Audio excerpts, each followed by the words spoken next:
माया जाल में फंसे नारद। एक बार नारद जी को यह अभिमान हो गया कि उनसे बढ़कर इस पृथ्वी पर कोई दूसरा भगवान विष्णु का भक्त नहीं है। उनका व्यवहार भी इस भावना से प्रेरित होकर कुछ बदलने लगा। वे भगवान के गुणों का गान करने के साथ साथ अपने सेवा कार्यों का भी वर्णन करने लगे।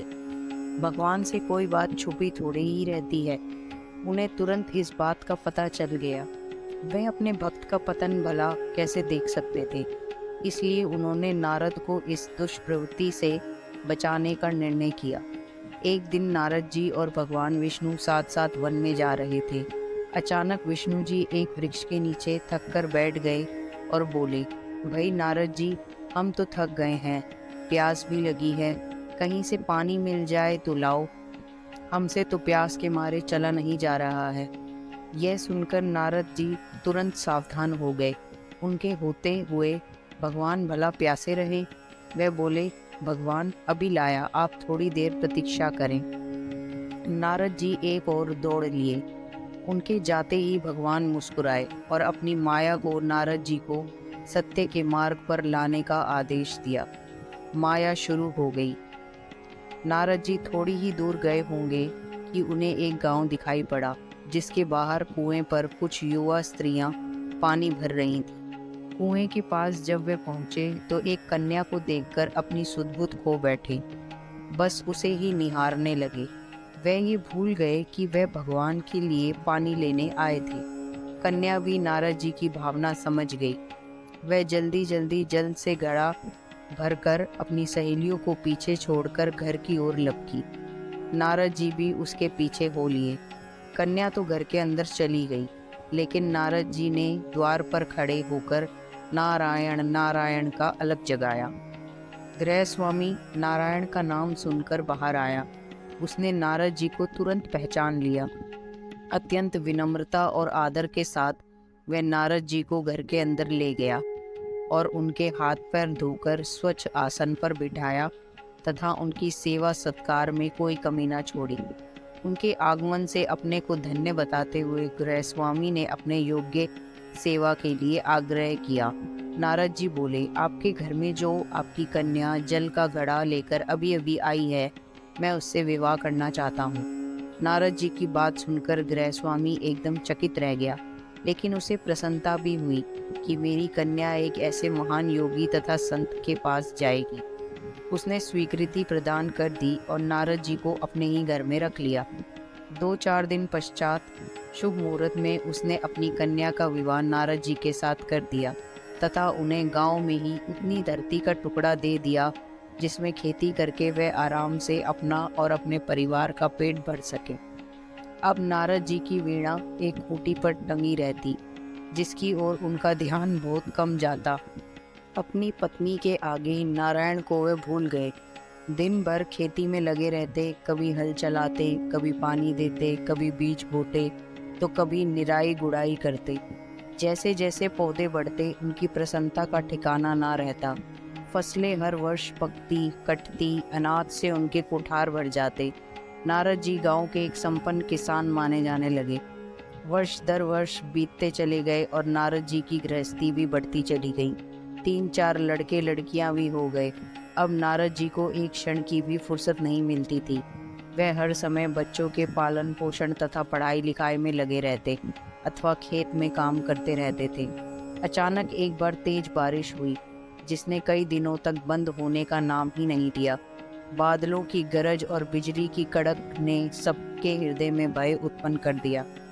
मूसलाधार वर्षा ने गांव के पास बहने वाली नदी में बाढ़ की स्थिति पैदा कर दी। चारों ओर पानी ही पानी फैल गया। कच्चे पक्के सभी मकान ढहने लगे। घर का सामान बह गया, पशु भी डूब गए, उनके व्यक्ति मर गए। गांव में त्राही त्राही मच गई। नारद अब क्या करें? उन्होंने भी घर में जो थोड़ा कीमती सामान बचा था उसकी गठरी बांधी और अपनी पत्नी तथा बच्चों को लेकर जान बचाने के लिए पानी में से होते हुए बाहर निकलने लगे। नारद जी बगल में गठरी थामे एक हाथ से एक बच्चे को पकड़े और दूसरे हाथ से अपनी पत्नी को संभाले हुए थे। पत्नी भी एक बच्चे को गोद में और एक का हाथ पकड़े धीरे धीरे आगे बढ़ने लगी। पानी का बहाव अत्यंत तेज था तथा यह भी पता नहीं चलता था कि कहाँ गड्ढा है और कहाँ टीला। अचानक नारद जी ने ठोकर खाई और गठरी बगल से निकलकर बह गई। नारद जी गठरी कैसे पकड़ते? दोनों हाथ तो घिरे थे। मन मसोस कर सोचा फिर कमा लेंगे। कुछ दूर जाने पर पत्नी एक गड्ढे में गिर पड़ी और गोद का बच्चा छूटकर बह गया। पत्नी बहुत रोई, लेकिन क्या हो सकता था। धीरे धीरे और दो बच्चे भी पानी में बह गए। उन्होंने बहुत कोशिश की बचाने की, लेकिन कुछ ना हो सका। दोनों पति पत्नी बड़े दुखी, रोते कलपते एक दूसरे को सांत्वना देते कोई ऊंची जगह ढूंढते रहे। एक जगह आगे चलकर दोनों एक गड्ढे में समा गए। नारद जी तो किसी प्रकार गड्ढे में से निकल आए, मगर उनकी पत्नी का पता कहीं नहीं चला। बहुत देर तक नारद जी उसे इधर उधर दूर दूर तक ढूंढते रहे, लेकिन व्यर्थ, रोते रोते उनका बुरा हाल था। हृदय पत्नी और बच्चों को याद कर फटा जा रहा था। उनकी तो सारी गृहस्थी उजड़ गई थी। बेचारे क्या करें, किसे कोसें, अपने भाग्य को या भगवान को। भगवान का ध्यान आते ही नारद जी के मस्तिष्क में प्रकाश फैल गया और पुरानी सारी बातें याद आ गईं। वे किस लिए आए थे और कहाँ आ गए? ओहो, भगवान विष्णु तो उनकी प्रतीक्षा कर रहे होंगे। वे तो उनके लिए जल लेने आए थे और यहाँ गृहस्थी बसाकर बैठ गए।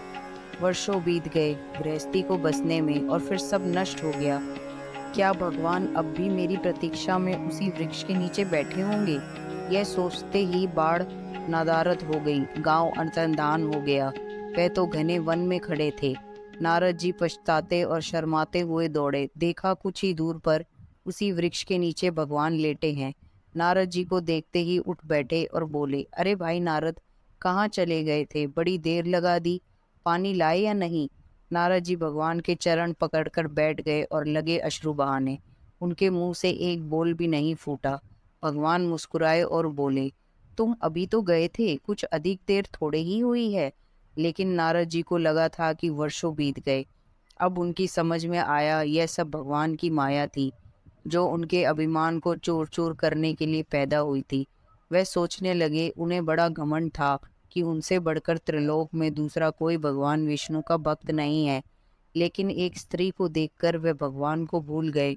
उनको पछतावा होने लगा और उनका घमंड जरा सी देर में ढेर हो गया।